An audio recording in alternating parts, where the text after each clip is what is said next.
দ্রুত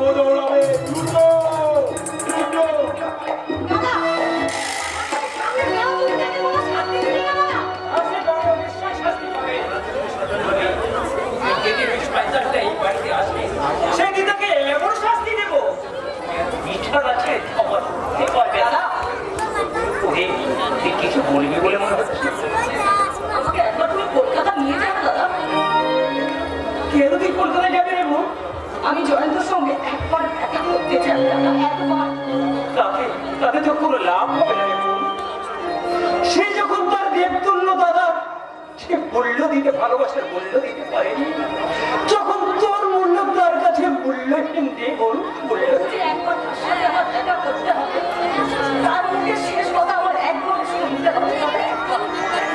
মিশে মিশে তুই কেন সেখানে কলকাতায় যেতে অপমান করতে যাবি? তুমি আর অবাক করো না দাদা, তুমি আর অবাক করো না, আমাকে তুমি একবার নিয়ে চলো দাদা। তুই যখন যেতে চাইছিস আমি তোকে নিশ্চয়ই নিয়ে যাবো। এখন চল, তুই আমাকে কিছু খেতে দিবি। চল। হ্যাঁ এসো দাদা, চল।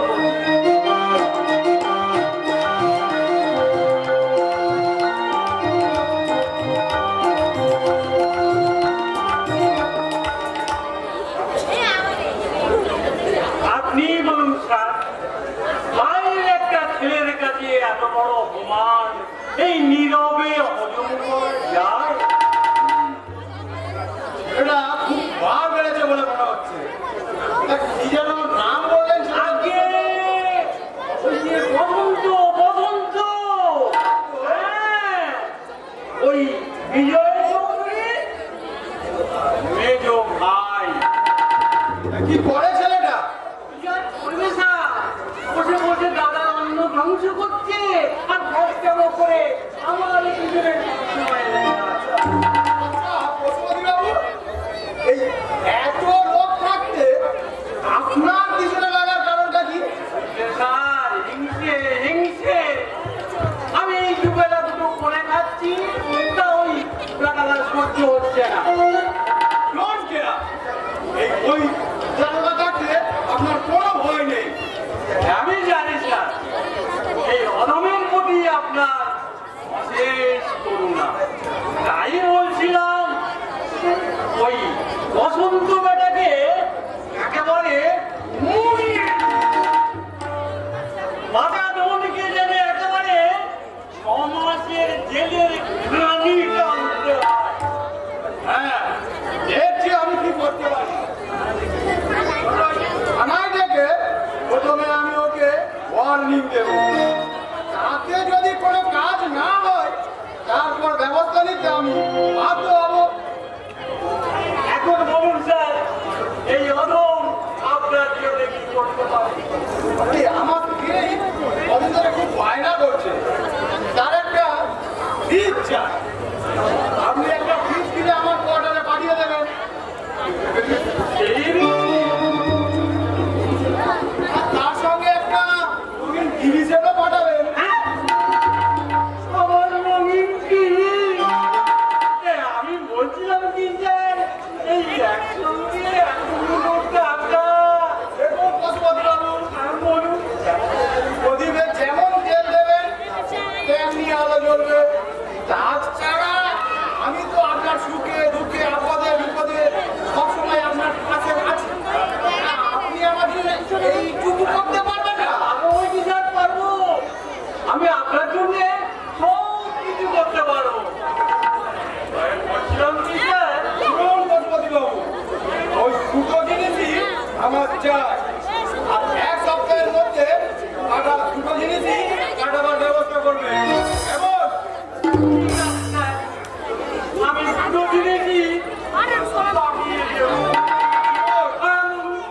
আজ বিকালে অবশ্যই আপনি এসে থানায় দেখা করবেন। কেমন?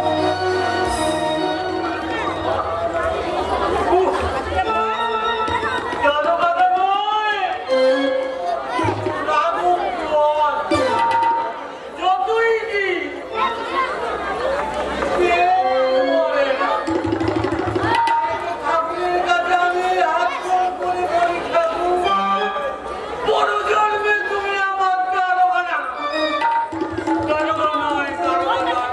দারোগার উপরে কিছু যদি থাকে তাই করে দিও, তাহলে সারাটা জীবন আমি সুখে সুখে সুখে কাটাবো।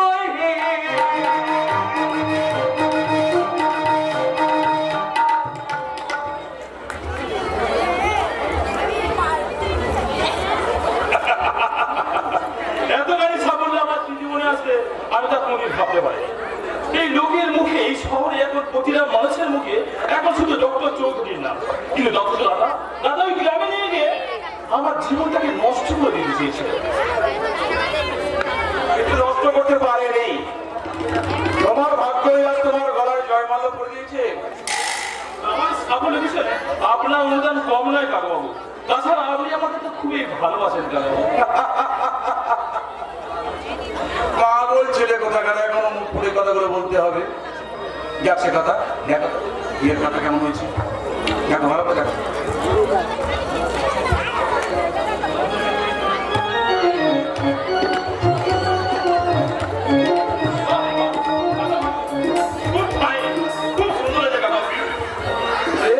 নিয়ে ভাবলাম একবার নার্সিংহোম ঘুরে যাই, তোমার সঙ্গে দেখাও হবে আর নার্সিংহোমটা একটু ঘুরেও যাওয়া যাবে।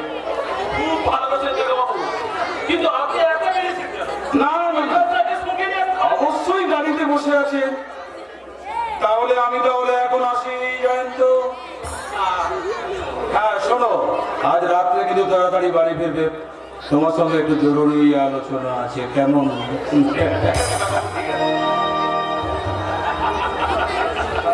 এই রাজ্য সমাজ রাজকন্যা জুলির যেমন রূপ তেমন তার গুণ। জুলিয়া তোলা আকাশ আর পাতাল চপা, আর একজন প্রাণ চঞ্চল, একজন প্রাণ। কি তুমি এখানে?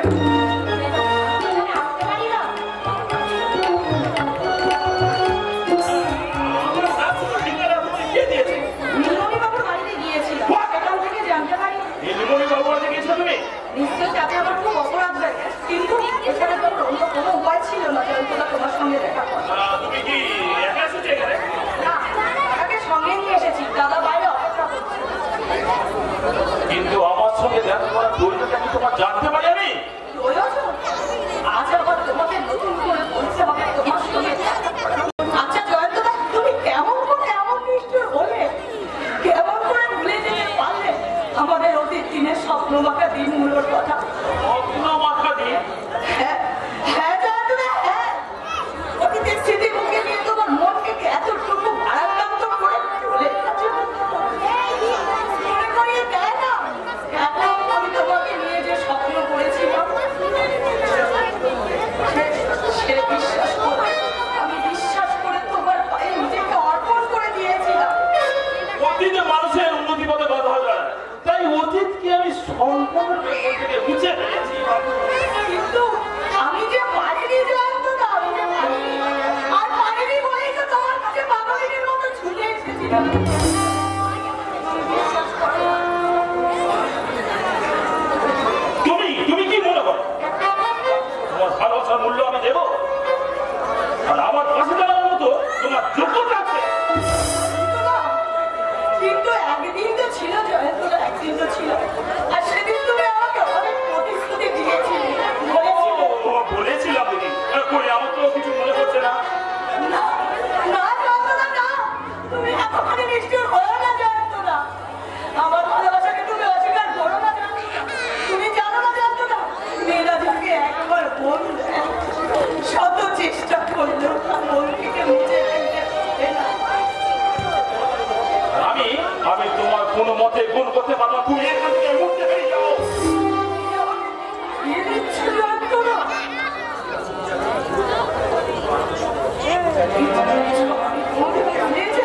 কিন্তু কেমন করে ভুলে যাবো জয়ন্তদা? তুমি যে আমার জীবনের প্রথম পুরুষ, তাই তোমাকে ঘিরেই আমি যে অতীত জীবনের অনেক স্বপ্ন করে তুলেছিলাম জয়ন্তদা। আমার বিয়ে ঠিক হয়ে গেছে। কি বললে? বিয়ে ঠিক হয়ে গেছে। কি বললে? হ্যাঁ হ্যাঁ, ওই আগামী 27 তারিখে ওই নীলমণি সরকারের একমাত্র মেয়ে জুলির সাথে। তাই বুঝি? তুমি খুব ভাগ্যবান জয়ন্তদা, তুমি খুব ভাগ্যবান। তুমি তোমার সৌভাগ্য নিয়ে থাকো জয়ন্তদা। আমি আমার দুর্ভাগ্য নিয়ে চলে যাচ্ছি। আর তুমি আমাকে বিরক্ত করো না, কোনো ভাবে তুমি আমাকে বিরক্ত করো না। তুমি এই মুহূর্তে এখানে নেই। তুমি আমাকে বিয়ে দিচ্ছ? হ্যাঁ হ্যাঁ, আমি দিচ্ছি। আজ আমার সময়ে যথেষ্ট মূল্য আছে। কিন্তু একদিন তো ছিল আদর্শের মুহূর্তের আদর্শে তুমি আমাকে ঘিরে পাগল হয়ে যেতে। কিন্তু আজ আমার এই চোখের জল তোমার হৃদয়কে এতটুকু স্পর্শ করতে পারছে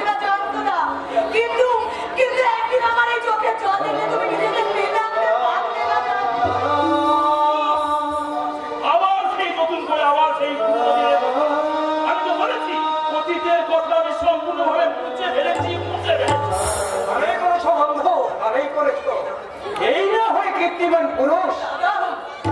কি করতে চাও তুমি এখানে? বলতে তো অনেক কিছু চাই, তবে বলতে পারছি কই।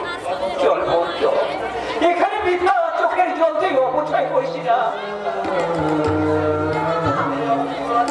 এই হতভাগিনী তোলার জীবনের কান্না আর কোনোদিন শেষ হবে না দাদা, আর কোনোদিন শেষ হবে না। হতভাগিনী, তোর এই ভালোবাসার মূল্য তুই ভুল করে আছা পাত্রে দান করেছিস। তোর চোখের জল কি আজ তোকে সাথী করতে হলো রে? চোখের সাথী করতে হলো। আমি জানতে চাই এসবের অর্থ কি মিলন? অর্থ? কিসের অর্থ? তোমার ভাই বোন মিলে যুক্তি করে আমার সম্মানটাকে এখানে নষ্ট করতে সম্মান? দিয়েছো, আমি কিছু বুঝি না। সম্মান? হ্যাঁ, সম্মান। তোমার এতটুকু সম্মান বোধ আছে? আজ আমি তোমাকে একটা কথা জানতে চাই জয়ন্ত, তুমি কি সত্যি সত্যি কি তুমি সম্মান পাওয়ার উপযুক্ত? কি বলতে চাইছো আমাকে? মানে যে অতি সহজ, আয়নায় মুখ দেখলে নিজের কুৎসিত চরিত্রের প্রতিচ্ছবি দেখলে তুমি বুঝতে পারবে তুমি আজ কত নিচে নেমে গেছো, আর আগামী দিন কত ঘেন্না তোমার জন্য অপেক্ষা করছে। সম্মান, সম্মান পেতে গেলে জানেন জয়ন্ত বাবু, আগে কাউকে সম্মান দিতে হবে। তুমি কি পেরেছো তোমার এই পিতৃতুল্য দাদার সম্মান দিতে? তুমি কি পেরেছো তোমার এই বিয়ের সম্মান বজায় রাখতে? তার মানে আমি হ্যাঁ হ্যাঁ হ্যাঁ, তুমি তুমি তুমি তোমার পিতৃতুল্য দাদার মুখে তুলে দিয়েছো এক রাস ব্যথা, যে মানুষটার মুখে সর্বদা হাসি লেগে থাকতো, আর তার চোখে বলছি আর শ্রাবণের ধারা। তুমি যদি সত্যিই মানুষ হতে, তোমার দাদার আজ এই করুণ পরিণতি দেখতে হতো না। ঠিক ঠিক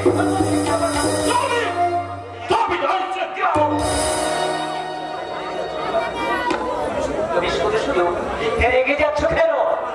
তাছাড়া একদিন তো আমি তোমার অন্তরঙ্গ বন্ধু ছিলাম, কিন্তু সেই বন্ধুর নামে যদি আজ দু চারটে কথা বলতে পারি তাদের তুমি সহ্য করতে পারবে না? না, কিছুতেই না। আমি জানতে চাই তুমি এখান থেকে এই মুহূর্তে যাবে না। তোমার জন্য আজ আমার বড় দুঃখ হচ্ছে জয়ন্ত, কারণ তুমি বড় আজ হতভাগ্য। আমার মনে হয় তোমার মতো হতভাগ্য এই পৃথিবীতে আর একটাও নেই।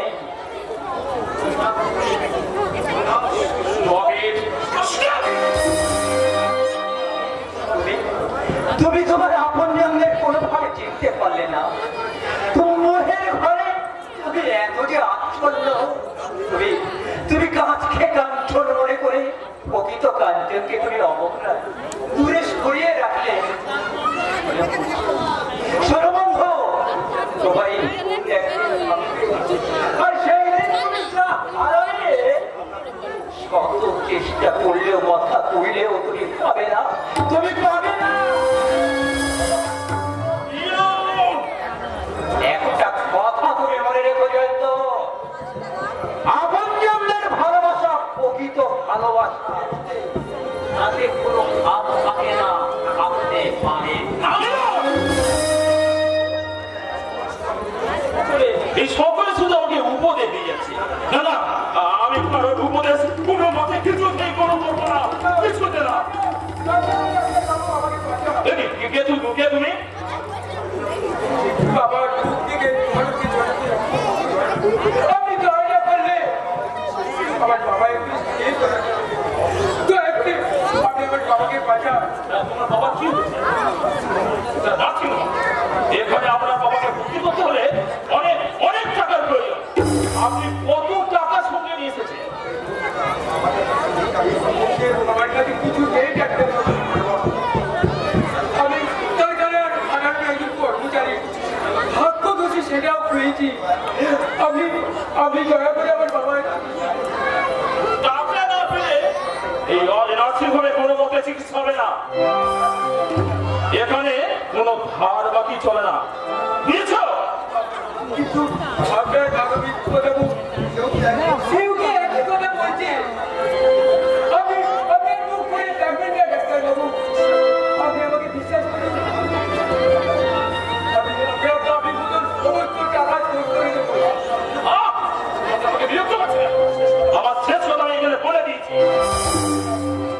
আপনি এতখানি নিশ্চয় হবে না। আমি আপনার পায়ে ধরে আমি আবার ছেড়ে দাও সন্তান, তোমার বাবার চিকিৎসার আর কোনো দরকার হবে না।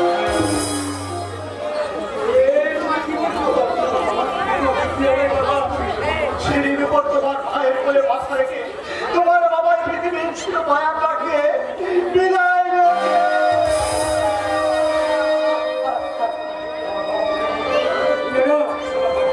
আমার বাবা কখনো মরতে পারি না। আমার এখনো আমার বাবার কর্তব্য পালন করতে পারিনি। যাও ভাই, এখানে অযথা চোখের জল ফেলে কোনো লাভ হবে না। মৃতদেহ সৎকার করবে। একটু আগে ছিল যে এখন সে তোমাদের কাছে মৃতদেহ। কি অপূর্ব তোমার লীলা। দেরি করো না সন্তান, তোমার ভাই মৃতদেহ কোলে নিয়ে চোখের জলে বুক ভাসাচ্ছে। মনকে শক্ত করে তুমি তাকে সান্ত্বনা দাও। বড় হয়ে তুমি তোমার কর্তব্য পালন করো। হ্যাঁ, আমি আমার কর্তব্য পালন করবো। আমার বাবার এই অকাল মৃত্যুর জন্য দায়ী কে? কাদের অবহেলায় আমার বাবা আমাকে বিদায় দিল? কাদের জন্য আজ আমি ব্রিটিশ থেকে বঞ্চিত হলাম? তোমার এই প্রশ্নের উত্তর এই আত্মসুখে মগ্ন সমাজ দিতে পারবে না সন্তান।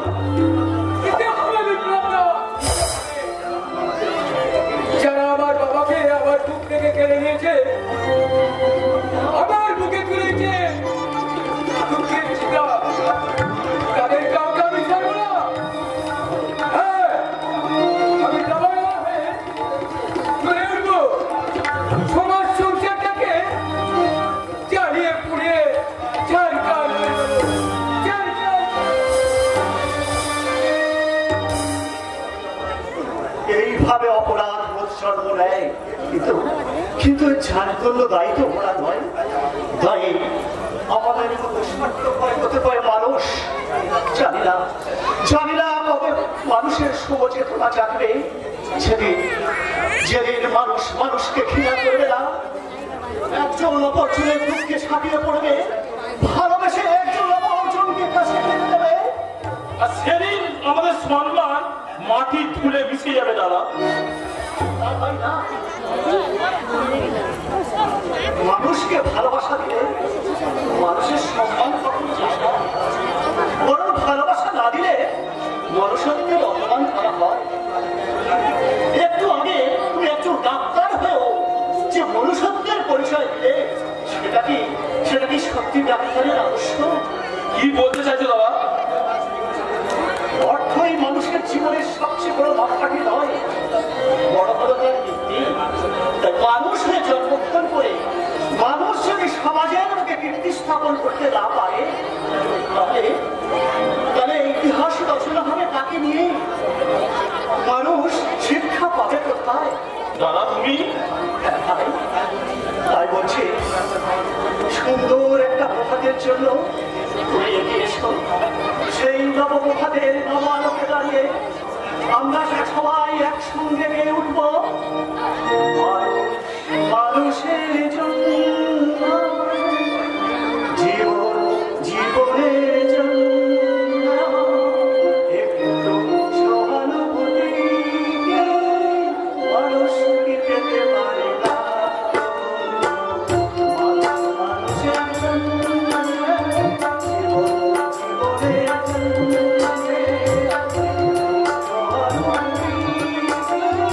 মানুষ কি পেতে পারে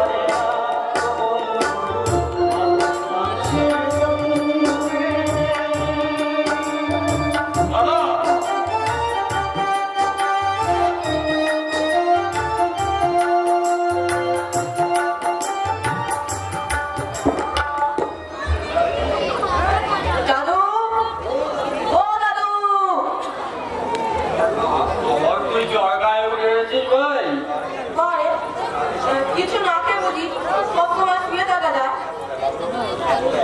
এত বেলা হলো, আমার কোনো খিদে পাইনি। দাদু ভাই, যাও না দাদু, যাও না, আমার কিছু খেতে দাও না, আমার যে খুব খিদে পেয়েছে। চুপ কর দাদু ভাই, চুপ কর। ওরে তোর এই দুঃখ আমি কিছুতেই সহ্য করতে পারছি না। তুমি খাচ্ছো দাদু? না না, আর আমি তোমার কাছে কোনোদিন খাবার জন্য বায়না করবো না। ও ঠাকুর, এই দৃশ্যর কতদিন সহ্য করবো? দয়াকে তুমি কোনোদিন আমায় করবে না। আমি যা সহ্য করতে পারছি না ঠাকুর, আমি যা। আবার তুমি কাঁদছো দাদু? আরে তাদের কিছু নেই, তাদের তো চোখের জল ফেলতে হয়নি দাদু ভাই। জানো দাদু, আমি বড় হয়ে না মস্ত বড় ডাক্তার হই। তখন তোমাদের আর কাউকে জানতে হবে না, কাউকে না। তুই এই কথাটাই আর একজন বলেছিল দাদু ভাই। আর সে বড় হয়ে মানুষ হয়ে আমাদের সকলকে দুঃখের সাগরে ভাসিয়ে দিয়ে সে নিজে ওই সুখের অট্টালিকায় বাস করছে। আমাদের সবাইকে পর করছে।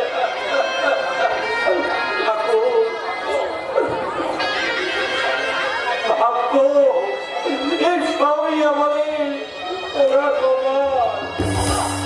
আবার তুমি শুনেছ আজ নাকি আমাদের জন্মর বিয়ে? হ্যাঁ, জন্মর বিয়ে। হ্যাঁ বাবা, হ্যাঁ, এই মাত্র মতো শুনলাম।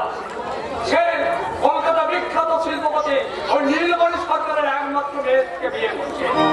ও আমাদের চরম শত্রু হলো তার পরম প্রিয়জন। যা বাবা না, আজকের এই শুভ আনন্দের দিনে তুমি অন্তত এই কথা বলো না। জানো না, নীলমণি সরকার যে এখন আমাদের বড় আত্মীয় হতে চলেছে। আত্মীয় জয়ন্তের কাছে সে মাথা নিচু করে থাকবে, পায়ে ফুল দিয়ে পুজো করবে, কিন্তু আমাদের কাছে সে সারা জীবন পাবে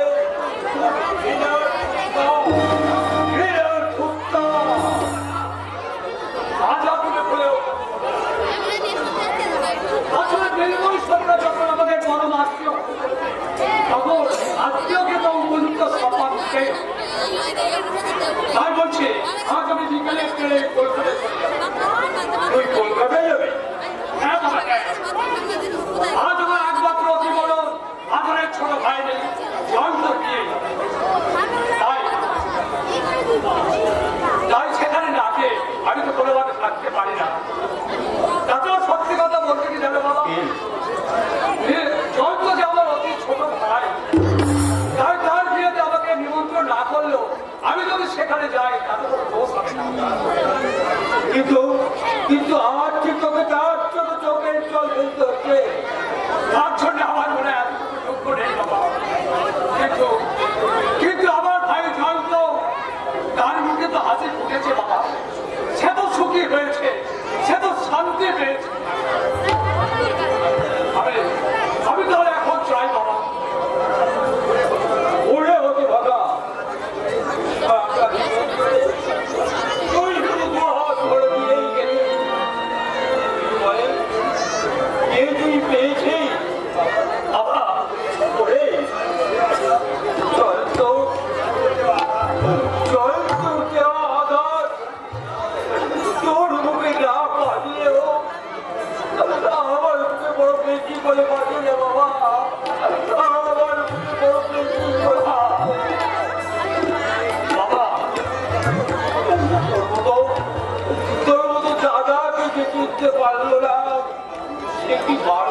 বাকি এই নে খাবার আছে, আর এই নে এই তো নতুন জামা কাপড়। বাবা, কি মজা কি মজা, আমার নতুন জামা প্যান্ট হয়েছে, কি মজা। বড় তো তুই বাবা হয়ে গেছে, তাই না বাবা? দাদা আজ পর্যন্ত আমাদের জন্য অনেক করেছে, তাছাড়া তুমি আমাকে সংসারের ভার নিতে বলেছিল, তাই আজ থেকে আমি সংসারের সব ভার আমি নেব বাবা। দাদা দেওয়ার কোনো চিন্তা করতে হবে না। বসন্ত, এই যে বসন্ত, তুই কাল সারা রাত বাড়ি ফিরলি না, সত্যি করে বলতো কাল তুই কোথায় গিয়েছিলি? একটা জরুরি কাজে আটকে পড়েছিলাম দাদা, তাই আমি হয়তো এবার থেকে রাত্রে নাও বাড়িতে ফিরতে পারি। চিন্তা করো না দাদা। বলছিস বসন্ত, মাঝে মধ্যে তুই রাত্রিবেলা বাড়ি ফিরতে পারবি না, তার মানে তুই ঠিক কি বলতে চাইছিস আমাকে পরিষ্কার করে বল। এই যাও দাদা, এতে তোমার জামা কাপড়, আমার জামা কাপড় আর এই গাল, এই টাকাগুলো তোমার কাছে রেখে দাও। আরে তাহলে দাদা আমাকে একটু ভাবতে দে। একসঙ্গে এতগুলো টাকা, জামা কাপড়, টাকা রে বসন্ত, এসব এসব তুই পেলি কোথায়? আমি রোজগার করেছি দাদা। তুই নিজে রোজগার করেছিস? আরে বসন্ত, আমি জেগে আছি না ঘুমিয়ে তুমি স্বপ্ন দেখছি? তুই সত্য করে বলতো বসন্ত, এই টাকাগুলো কি তুই নিজে রোজগার করেছিস? বাবা, বাবা তুমি শুনতে পাচ্ছ? বসন্ত কি বলছো তুমি শুনতে? হ্যাঁ বিয়া, হ্যাঁ ও ঠিকই বলেছে, ও টাকা রোজগার করেছে, তোরা সংসারে কোনো চিন্তা করতে হবে না, ও এখন থেকে সংসারের সব দায়িত্ব নেবে। হ্যাঁ দাদা, আজ থেকে সংসারের সব দায়িত্ব আমার। আয়, আয়, আয়, আয়, আমার বুকে আয়, আমার বুকে আয়। ওরে, ওরে বসন্ত, আমি হারিনি রে বসন্ত, আমি হারিনি। জীবন সত্যি আজ আমি সম্পূর্ণরূপে জয়ী হয়েছি। আরে বসন্ত, একসঙ্গে তুই এতগুলো টাকা পেলি কোথায়? কিন্তু তোর চাকরিটা ঠেকেছে, তা তো তুই এখন আমাকে বললি না। চাকরি? হ্যাঁ চাকরি, তোর ওই অফিসের নাম ঠিকানা, তাছাড়া আমাদের সংসারের অভাবের কথা ভেবে একসঙ্গে এতগুলো টাকা নিশ্চয় তুই অফিস থেকে অগ্রিম নিয়েছিস। তাহলে একসঙ্গে এতগুলো টাকা শোধ করতে তোর তো অনেকদিন সময় লাগবে। না দাদা, চাকরি আমি পাইনি, এ টাকা আমার কোনোদিন শোধ করতে হবে না। চাকরি আমি পাইনি দাদা, তাছাড়া আমার মতো অশিক্ষিত ছেলেকে এই ওই চাকরি দেয়। তাহলে একসঙ্গে এতগুলো টাকা তোর কোথায় পেয়েছিস? বল, বল বসন্ত, বল, চুপ করে থাকিস না, সত্য করে বল, এই টাকাগুলো তুই কোথায় পেয়েছিস? ওই সিন্ধুক থেকে আমি লুট করে এনেছি দাদা। আমি তো কোনো অন্যায় করিনি দাদা। ধনীরা গরিবদের চোখে হাত দিয়ে ভেজাল দিয়ে কোটি কোটি টাকা ইনকাম করছে, তাদের গাড়ি হচ্ছে, বাড়ির পর বাড়ি হচ্ছে, আর আমরা সেই টিভিরেই রয়ে গেছি। জীবিকা নির্বাহের জন্য আজ আমি এই পথই বেছে নিয়েছি দাদা। চুপ কর, চুপ কর, হতভাগা। এইভাবে অসৎ কোনো বাচ্চাদের টাকায় রাজভোগ খেতে আমরা কোনোদিন চাই না, তারপর কোনো অন্যায়কে আমরা কোনোদিন প্রশ্রয় দেব না। আমার ভাই হয়ে শেষ পর্যন্ত তুই এত বড় একটা কাজ করতে পারলে, ছি, ছি বসন্ত, ছি। আমার সমস্ত আশা আকাঙ্ক্ষা তুই আজ এমনি করে ধূলিসাৎ করে দিয়ে গেলি। ঈশ্বর, এখন তুমি আমাকে বলে দাও আমি কি করবো, আমি করবো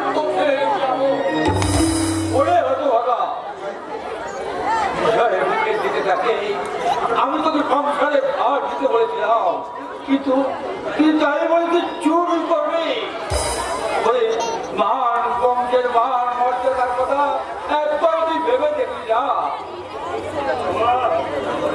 চোখ কে তোর বাবা হ্যাঁ আমার তোর বাবা নই তোর ছেলে ছেলে অনন্ত বলে যে ছেলে ছিল আমি জানবো সেই ছেলে মারা গেছে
আমরা কোনদিন রাজভোগ খেয়ে বেঁচে থাকতে পারি না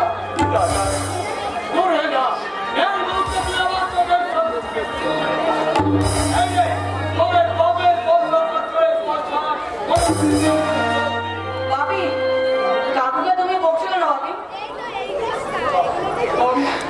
হাতের খাবার আর জামা কাপড় ছুঁড়ে ফেলে দে আমাকে খুব খিদে পেয়েছে বাপি তাই হাতটা করে পেট করে খেয়ে নেবে আমার যে জামা প্যান্ট ছেঁড়া সেলাই করে পড়বি তবু তোর হঠাৎ কতবার চলে পয়সা কোনো জিনিস আমাদের লোক নেই দাদা বাবির খাবারটা হতো তো না তোর হঠাৎ কত বাচ্চার করে পয়সায় কোনো জিনিসে আমাদের কোনো দাম নেই যা এই মুহূর্তে তুই আমার চোখের সামনে থেকে তুই আমাদের বংশের পুরাণ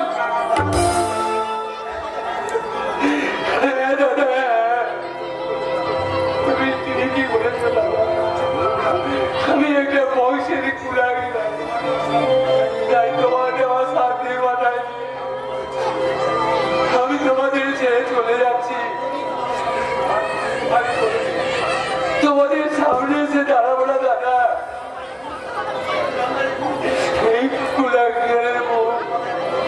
তোমাকে কোনোদিন দেখতে হবে জীবনে দুঃখ শুধু একটাই দাদা আমি তোমাদের হাসি ফোটাতে পারতাম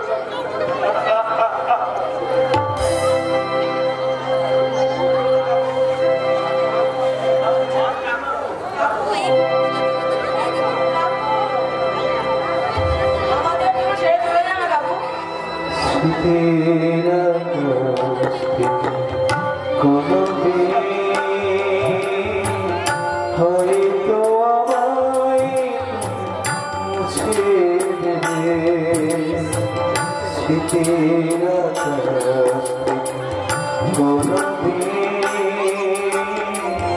হয়তো আমায় মুছে দেবে সকলের রঙে যত ছবি আঁকবো চোখের জলে ভেসে যাবে যা কিছু গিয়েছে সে আমার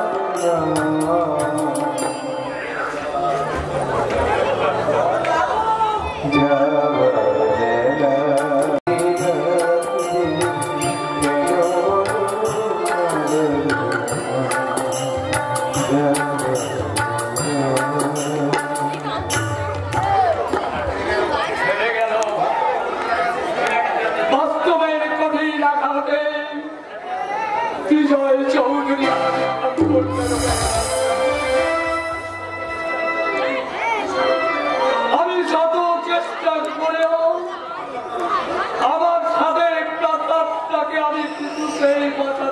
পারলাম না। তাই তো শত দুঃখ বেদনার ঘূর্ণা ভক্তে আজ আমি দিতে হারাও ভ্রান্ত এক পথে। ওগো দয়াময় ঈশ্বর, আমাকে তুমি সঠিক পথ দেখাও ঠাকুর, আমাকে তুমি সঠিক পথ দেখাও, আমাকে তুমি সঠিক পথ দেখাও। করে ভুল পথে ঘুরেছি,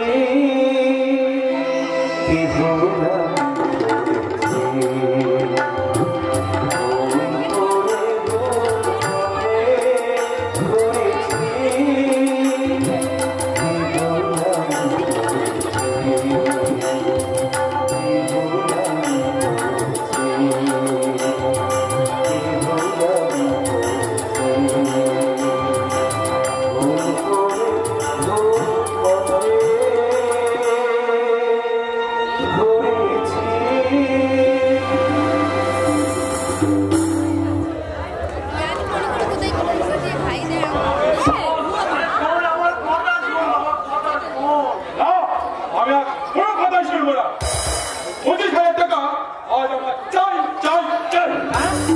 কিন্তু একসঙ্গে এতগুলো টাকা নিয়ে তুই করবিটা কি বল সেটা আমার কাছে। সিন্ধুক খুলে যদি দিতে অসুবিধা হয় আমি চাবিটা আমাকে দিয়ে দাও, আমি সিন্ধুক থেকে বার করে দেবো। কি বলছিস রে বাবা? না না, তোমার কোনো ভয় নেই বাবা। 25,000-এ একটা পয়সা আমি বেশি নেবো না। একবার ভেবে দেখ বাবা, আমি মাথার গান পায়ে গেলে আমি দুটো পয়সা রোজগার করতে হয়। দেখো বাবা, ওসব কে তুমি আমাকে দিও না। সোজা কথা, ওই 25,000 টাকা আমার চাই। আচ্ছা, আমি যদি তোর টাকাগুলো না দিই তাহলে তুই কি করবি? অপরাধ করতে আমি বাধ্য হব। বাবা বলে আমি তোমাকে রেহাই দেবো না। তুই কি বলছিস রে বাবা? তুই কি বলছিস? আমি ঠিক বলছি। তোমার যদি মনে এতটুকু মাথা থাকে তাহলে কাল সকালের মধ্যে ওই টাকাটা আমার চাই। কথাটা মাথায় রাখবে। ওরে বাবা রে বাবা, আমার ছেলে মেয়ে আমাকে বলছে খুন করবে। জেলে পাঠাবো, ওকে আমি জেলের ভাত খাইয়ে ছাড়বো। আগে আপনি যেটা বানাচ্ছেন পশুপতি বাবু, এই সালাম দিয়ে গেছেন আমাকে বাঁচান কেন? আমাকে বাঁচান, তুই আমার ছেলেকে আগে আমাকে খুন করবে বলে। হ্যাঁ? এক ছেলে আপনাকে খুন করবে বলে জানাচ্ছে। বলছি কি স্যার, এ যুগে বাপের প্রতি ছেলেদের আর কোনো সহানুভূতি নেই। আপনি আমাকে বাঁচান স্যার।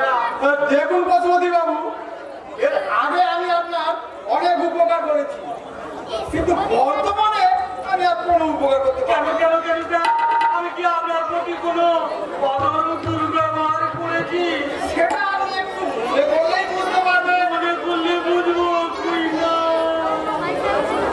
মনে করছে না। দেখুন পশুপতি বাবু, দেখতে দেখতে 2 মাস কেটে গেল, অথচ আমার ওই রঙিন গিরি কিছুই পাঠালেন না।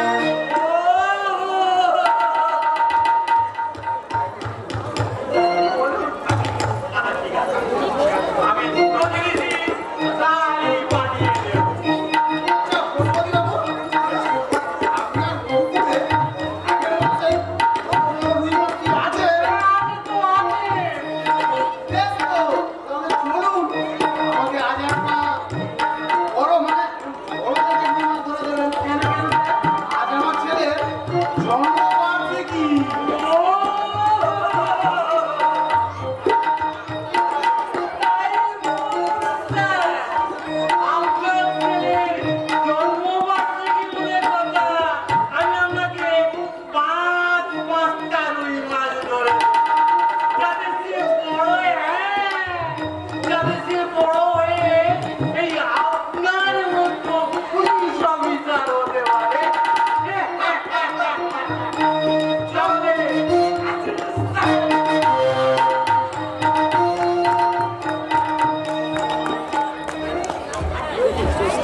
দিদিমণি রাত 10টার আগে কোনোদিন বাড়িতে বেরোনি।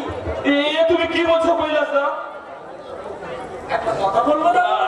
বলো বলো বলো। আপনি আপনি আবার অপরাধ নেবেন না দাদা, আমার মঙ্গলের জন্যই বলছি। দিদিমণিকে আপনি এতখানি প্রশ্রয় দেবেন না। বিয়ে যদি স্বামীর অনুগত না হয় তাকে শাসন করাই উচিত। কৈলাসদা তুমি কি বলছো কৈলাসদা? দিদিমণি এখনো বয়ফ্রেন্ডদের সঙ্গে মেলামেশা করে, অথচ আপনার মঙ্গলের জন্য সিটিতে সিঁদুর পড়ে না। শুনি হ্যাঁ দাদাবাবু, হ্যাঁ, তাই বলছি যে স্ত্রী স্বামীর বস মানে না, স্বামীর মঙ্গল কামনা সিটিতে সিঁদুর পড়ে না, সে স্ত্রী যতই লুকোছিল তাকে আমরা শাসন করাই উচিত। তুমি কি বলছো কৈলাসদা?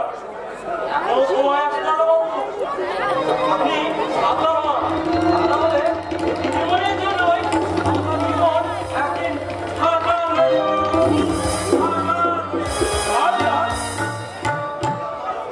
চুরি আমার অজান্তে ওই বয়ফ্রেন্ডের সঙ্গে মেলামেশা করে, অথচ না না আমি ভাবতে পারছি না, কিছুতেই ভাবতে পারছি না। ভাই কি চিন্তা করছো? মনে হয় নিজেকে খুব ভাগ্যবান বলে মনে করছো। দেখো ভাই, পৃথিবীতে ভাগ্যবান তারাই যাদের হারাবার কিছু নেই। আপনার কথা বুঝতে পারছি না দাদা। তুমি একজন ডাক্তার, যিনি তোমার ডাক্তার, তাই বলছি যাকে তুমি হৃদয় মন্দিরে প্রতিষ্ঠা করেছো, তার হৃদয়ে একবার দেখো, তার হৃদয়ে যে কতখানি স্তর দখল করে আছো। দাদা তুমি তুমি ডাক্তার, তোমার কাছে তোমার ছোট্ট একটা অনুরোধ, ছেলেকে সুস্থ ও সুন্দর জীবনে ফিরিয়ে নিয়েছো, তাতে তাতে তোমার জীবন এখন খুশির আলোয় ছড়ে উঠবে। তুমি কি বলছো দাদা? কি বলছি? সেদিন আমি গাইবো তোমার জয়গান, আর বলবো সার্থক তোমার শিক্ষা, সার্থক তোমার জীবন, আর বলবো এ সমাজে তুমি এক অমূল্য রত্ন।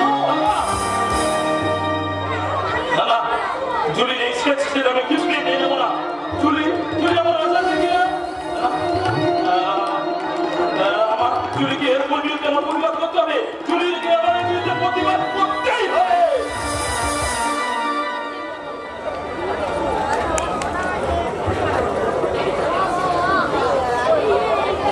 মা, তুমি আমায় ডাকছো মা? আমি যাবো মা, আমি তোমার কাছে যাবো। দাদু ভাই ওই দেখো দাদু ভাই, মা আমাকে ডাকছে, আমি মায়ের কাছে যাবো।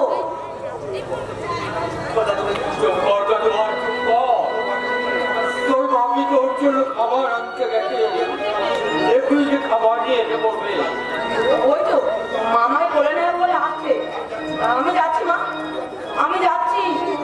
দাদু ভাই, দাদু ভাই,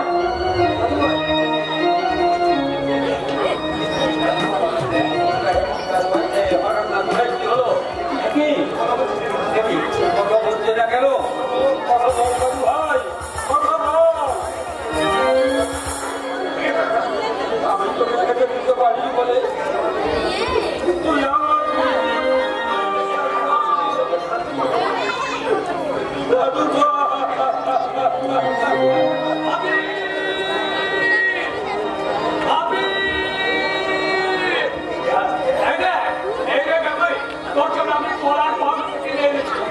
আজ থেকে তোকে আর আমি কোনোভাবে আবার কষ্ট দেবো না। আমি বুঝতে পেরেছি বাবা, আমার আসতে একটু দেরি হয়েছে বলে আমি ক্ষীরের জ্বালা সহ্য করতে না পেরে কাঁদতে কাঁদতে তোমার কোলে ঘুমিয়ে পড়েছি, তাই না? নাও বাবু নাও, ভাবিকে তুমি ডেকে দাও, এই কলার ভাবটা খেয়ে ও খুব আনন্দ পাবে। ওই বিজয়, কে তোর ওই রুটি কলা খাবে? আর একটু আগে হয়তো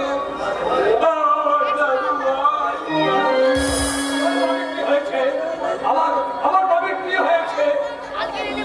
বাবি, বাবি, বাবি,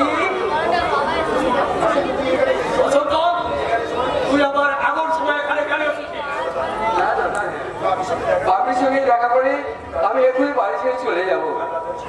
কাল রাতে আমি স্বপ্ন দেখলাম বাপি আমার সামনে দাঁড়িয়ে জল ভরা চোখে বলছে, কাকু তুমি আমাকে একটা বাঘের মুখোশ কিনে দেবে?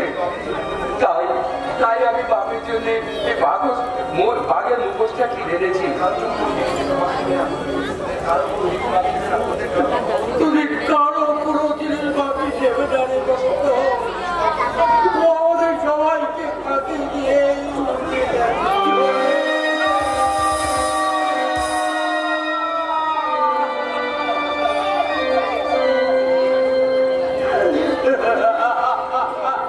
কি বললে বাবা?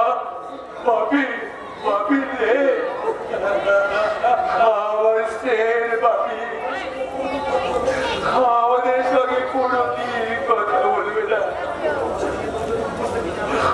আমি যে কত আশা নিয়ে সূর্যদের মুখোশটা কিনে নিয়ে এলাম, আর তুই আমাদের সবাইকে ফাঁকি দিয়ে চলে গেলি।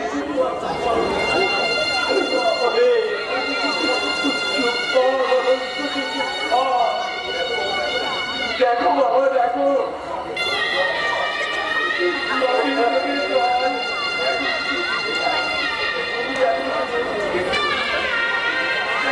চিঠি করছে বাবা। আমি ওর চোখে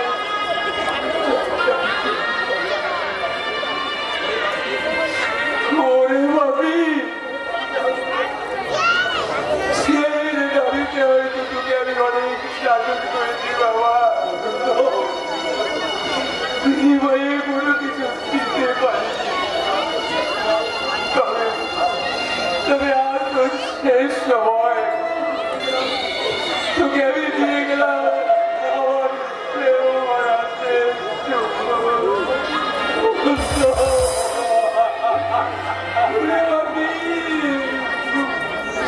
বাপি রে,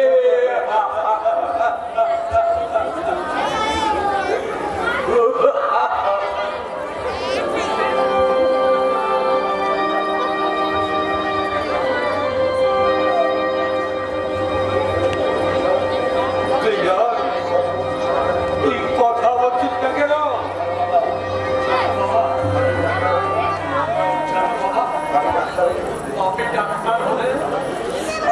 আমাদের গ্রুপটা খুব ভালো করে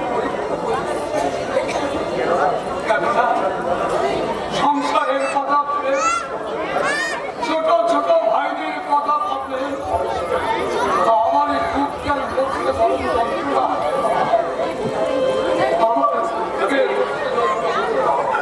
তুমি আমায় বলে নাও কাকু, আর কত দুঃখ আমায় সহ্য করতে হবে।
আমাকে তুমি যন্ত্রর কাছে নিয়ে চলো বাবা।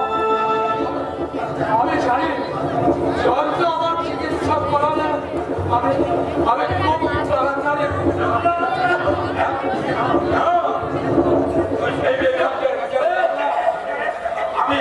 আমি লোকের কাছে হাত ভিক্ষে করবো। আমি তো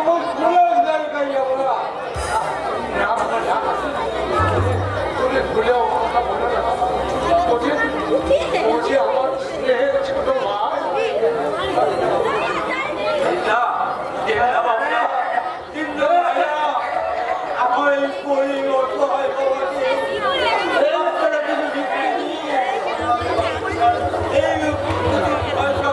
দিয়ে এই হতভাগা বাবাকে সাহায্য করো, সাহায্য করো, সাহায্য করো।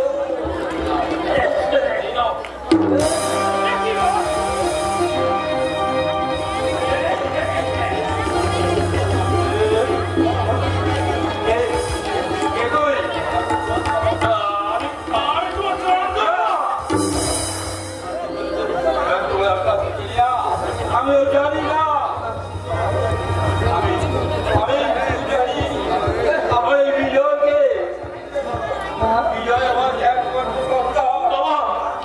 আর নানা আর বাবা, তুমি ওকে বিশ্বাস করো, তোমাদের এই অবস্থা হবে আমি তো ভাবতে পারি বাবা। তোমাদের প্রতি আমি অনেক অনেক অবিচার করেছি বাবা। আমাকে তুমি ক্ষমা করো, আমাকে তুমি ক্ষমা করো বাবা।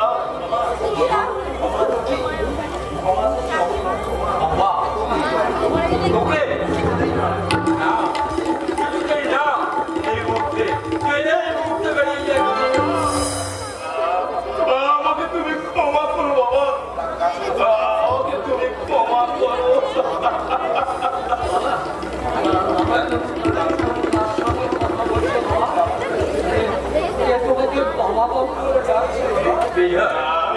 আমি তোমার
আজকে এখানে শেষ হলো।